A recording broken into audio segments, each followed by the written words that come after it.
All right, now I'm here in the Mattel booth here with Dan, who's in the PR department. You're going to tell us a little bit about some exclusive you guys have going on. Yeah, we have quite a few exclusives here at the show. We've got, well, it's the 30th anniversary of Masters of the Universe this year. So we're celebrating by, we've gone back to the beginning of what created He-Man. So there was a concept that came up where there was a barbarian, a space, kind of space outfit, and then a military outfit. We're, what kind of goes in behind that is, it was about the, what boys liked at that time, and we were trying to find something that hit all those genres. So there was an exclusive that we have out now. The original concept was called Bikron instead of He-Man. So we have that for sale here at the show. We have Kit, and we actually have Michael Knight or David Hasselhoff here doing some signings right now. So we have that as our exclusive. We have a hoverboard experience. You'll be able to buy the hoverboard later this year in November on MattyCollector.com. We have for our Ghostbusters line, Dana as Zool.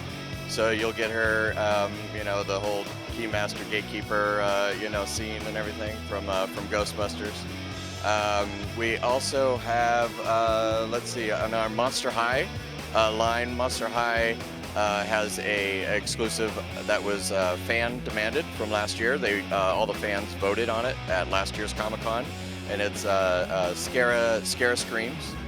And then also in our Hot Wheels line, we also have the Scooby-Doo, which is kind of like, it looks like a Scooby Snacks box, you know, and you shake it. And it sounds like there's Scooby Snacks inside of it, so it's, you know, it's kind of fun and cool little thing to add into the package for the collectors. So, yeah. Now, He-Man, you guys said you're trying to, I don't know, was it making more, not necessarily modern, but kind of, you said different genres, different outfits, that type of thing? When the line first started, you know, back in the 80s, that's what they were trying to make that, find the right, you know, He-Man for that time, you know, so military stuff, space stuff, and like barbarian type things were big at that time, you know, and we obviously, when you look at He-Man, it's more of the kind of barbarian, you know, look that he wound up in, but that was the original concept that they were, you know, so. So no vampire He-Man or anything like that for the kids? No vampire He-Man. Our stuff that's out now that you can buy on MattyCollector.com, the Masters of the Universe Classics, it's a kind of modern look on the original characters that you already know and love. So nice. Now I'm gonna go ahead and speak for all the Back to the Future fans. Yeah. The hoverboard. Yeah. Is there any chance that thing is actually going to hover? You know, if we were able to make that thing hover, we would have NASA knocking down our door, trying to figure out how we got you know, something like that to actually hover. So because obviously we're not flying in cars, you know, yet or anything like that. So yeah, the hoverboard, it's a replica, it's a movie replica, and so on the it will be able to glide on the ground, and it has the noises. So it's very lifelike and movie-like. Except for the hovering, actually. Come on, I mean, you got it to glide. So I know you all got it. Y'all just have the prototype. There must be some parents board or something that's preventing it from happening. Well, yeah, you know, we don't. I mean, our designers are good, but I don't know if they're that good, you know. Now, how many years have you been coming to Comic-Con? This will be my 12th year at Comic-Con, yeah. 12th year. Yeah. So, how long did it take to get this Castle of Grayskull display up? This actually, we've been using the Castle Grayskull on and off for probably about the last 6 or 7 years now.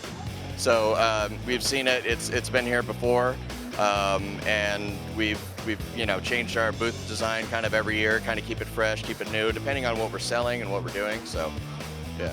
And final question here. We always ask this: if you could see into the future, yeah, which toy here or figure, collectible, whichever one you prefer, will make me rich in 20 years? Will make you rich? Will make me rich. Out of all these things, boy, that's a tough question. You know, I'm gonna go with He-Man still. Okay. I mean, He-Man's been around. It's one of our definite classic toys, classic, you know, properties. And, you know, the products now, you know, sell for quite a bit, you know, in the collector market, the stuff back from the 80s, you know, sell really well. I don't know if it's going to necessarily be something that you can, retire on and have a nest egg out of, but it's definitely one of the better exclusives here that we have at the show. So. Cool. Well, thanks, Dan. It looks awesome. I'll be sure to do some shopping before I head out. Great. All right, man. All right. Thanks a lot.